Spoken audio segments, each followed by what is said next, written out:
Looks like I'm caught in another loop. It's Deathloop.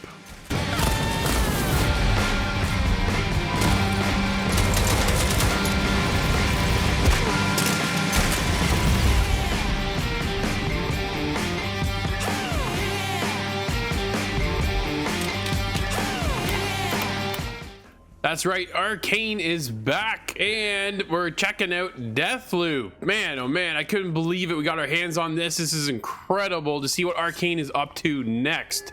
And if you played anything like the world of Dishonored, well, you kind of have a heads up of what you're getting into, but with a lot more confusion. There's a lot going on under the hood of this game.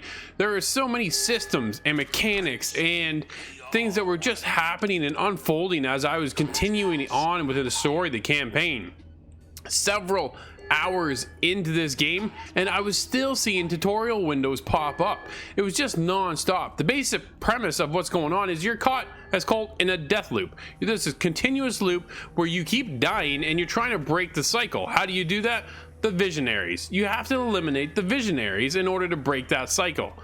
All in a day. You have one day. There are 4 cycles throughout the day: morning, noon, afternoon, and evening. You have to eliminate 8 targets. This is not going to be an easy game for anybody by any stretch of the means. There's a lot going on, from how all the systems work, to the story, to finding out the information you need to eliminate your targets. It's a matter of going back to these 4 regions that you have as a playground. And that's the biggest opportunity that the game brings, is it's an open style playground for your fingertips. It's incredible the amount of opportunities that come knocking your way without you even realizing it sometimes. But the good news is there's a whole menu system that allows you to keep track of what's going on with the world, so you do have some kind of guidance, but yet you're still left with the mysteries of the world.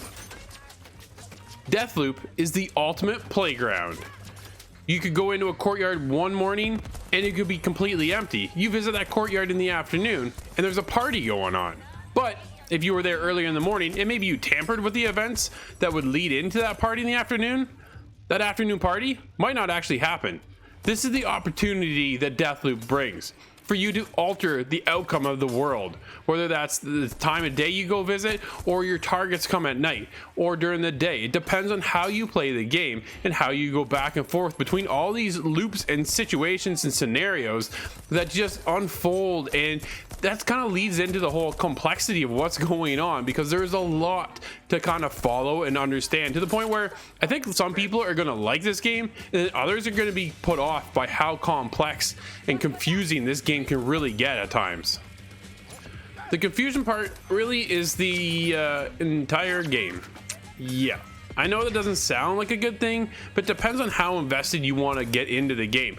If you are really invested into the mechanics of how Dishonored worked in the past, you're going to get that same vibe here, but at a higher level. There's a lot of customization going in when you're gathering weapons, trinkets, slabs, modifying your gear, your loadout, this, that, the other, the time of day you're heading out to take out a target, information you want to go gather to try and lure in another target. How do you eliminate multiple targets at the same time? Does it sound a little confusing? Because it is. And then to get into on top of all of that, you can infuse your weapons and your slabs and all of other stuff to upgrade that gear. There's a light kind of RPG element to everything as well. The trinkets have different gear scales that you can get into: gray, blue, purple, and you kind of get better rewards, right? The more you get into the game, the better things become, more powerful Colt becomes, and it's a death run. It is a murdering puzzle of a game, and it is so cool, but it might be really off-putting to some. And that's my biggest concern going into the game after playing it for so many hours and getting lost, confused, going back to this world, going back into that one, trying to find out through all the menu systems and the menu and menu and menu and more menus and then more documents. And then like, this doesn't sound the greatest at times, but if you can get overcome by all of that mechanic that's in the game, that you can slowly understand as the hours and hours unfold within Deathloop, you're in for something that you've never played before, because it is so rewarding. If the banter isn't enough between Colt and Julianna for you, well, then there's also the multiplayer side. That's right, there's a multiplayer aspect to Deathloop, very unique as well, and thankfully there's the opportunity to turn it off if you're not looking for that PvP aspect, because Julianna enters into your world within the single player campaign. But if you open up the opportunity for multiplayer, the Julianna character is an actual person. That's right, she can come in and interfere with your world, set you up, booby traps, this, that, the other, or just literally take you out. There is this opportunity, but you can turn it off. That's a nice feature. Or have friends only. I like that idea.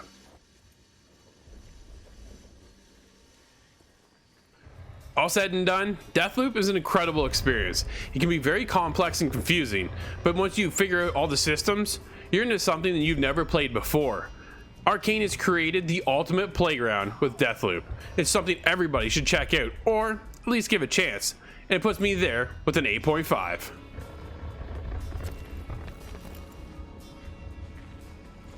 Deathloop brings stealth with style, that arcane flair of opportunity of eliminating your targets to the pathways you take. Everything is up to you. Well, Colt.